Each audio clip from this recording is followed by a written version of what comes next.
Hello everyone, Shannon Flummerfeld here for Flip Schools. Welcome to the Understanding Instruction series. This series of videos is designed for building administrators. This is one of 4 that you're going to listen to here. And what we're going to do is talk about how to use metrics to understand instruction. Sure, as a building administrator, you're very familiar with metrics and what they are and what they can do. So chances are most of you are already using this, but I just like to frame this up in a way that might be helpful for you as you enter into the Flip School environment and culture. There are so many things that can change, and there are so many dynamics that are important to drive in order to have continuous improvement. And a flipped culture can be the springboard for that. And the use of metrics can be a nice tool that will help you to create some of the dynamics that are useful to improve instruction in your building. And so what are metrics? Well, they're simply a short numerical or a narrative description of a shared goal or objective that explains a desired target condition that you're trying to get to. So a metric is something that's embedded in a target condition that reflects a problem that's being solved.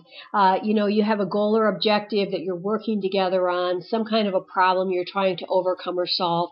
In order to do that, you lay out a desired target condition, and that the metric can help you to measure the action that's of value that's occurring over a period of time, or even perhaps at a point in time where you're at.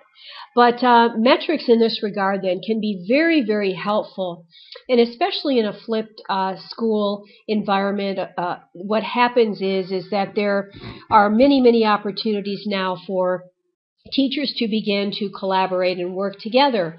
And so metrics can be very, very helpful in terms of steering that collaboration in a way that helps you to understand and helps the whole school to understand whether or not value is being created. So let's just say, for instance, that you have a target condition that you're working on, that first of all, you know that you need to improve student achievement. You have a problem with that, and that you're trying to see if teacher collaboration, if that was increased by 50%, you're hoping then that that would also help to improve student achievement.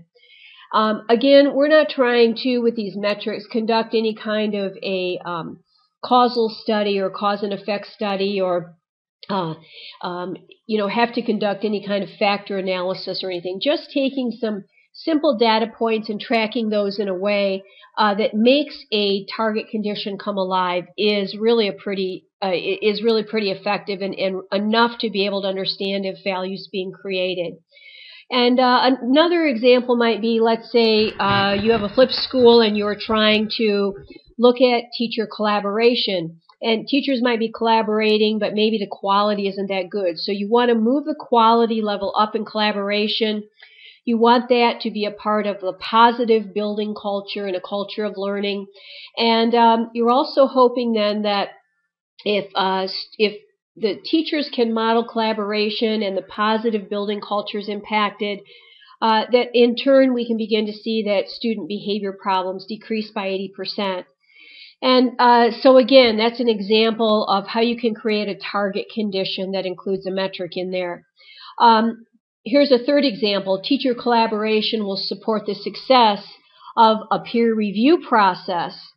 And now this is something a little bit different. Now we're looking at teacher collaboration driving a peer review process, and that we're going to need some interdepartmental cooperation in scheduling and sharing and coverage in order for peer review to happen.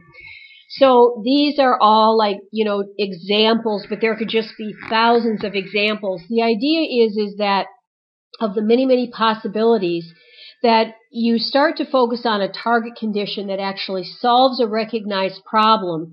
And, it doesn't have to be big or huge or glamorous. It can be small and incremental and represent a gradual step towards improvement, or it can be something really large.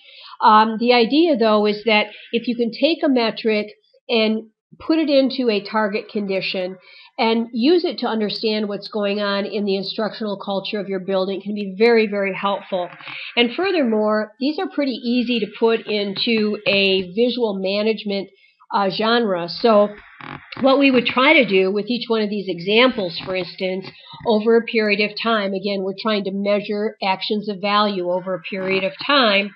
And so it's nice to be able to put this onto a data wall or some other type of collaborative process that you can share the information together. And so here's the first example that we looked at. So here we have, again, we have metrics. We're trying to use metrics to understand instruction. And we can create a simple visual management tool, something like a graph like this, that would show, these three things that are happening in the building. Again, we're not necessarily trying to demonstrate cause and effect or necessarily an interrelationship here, but what we're trying to do is show improvement of value over time. So we set a goal. We want teacher collaboration to improve by 50%. So we saw that it went from a percentage of 4 to over 12 in this year. And as that increased, we also saw that reading and math also increased over time. Again, this is just taking metrics, translating them into a visual management tool so that people can understand what progress has been made. Here's another example of a visual management tool. There are so many ways to depict this, but again, it sort of represents the mental model of the paradigm shifts that you're going through in your building. So let's say you're working with flipped schools and you know that with flipping, teacher collaboration increases and you want to see that move to a high quality, you want a positive building culture, and then you want to see student behavior problems decreasing by 80%. By the way, this is a typical series of events that would happen in a flipped school where you see these things all happening together. So visually, we can show student behavior going down month by month. September, October, November, December, the referrals decrease. We see collaboration projects happening throughout the school. September, the faculty starts a critical friends group. October, we learn how to use learning conversations. November, we have weekly lunches where we do a quick what's called Kaizen, where we take a look at what's working and what's not and make some resolutions for the next week. And then out of that, we also see in December, now we're starting to see improvements happening, in this case, in communication.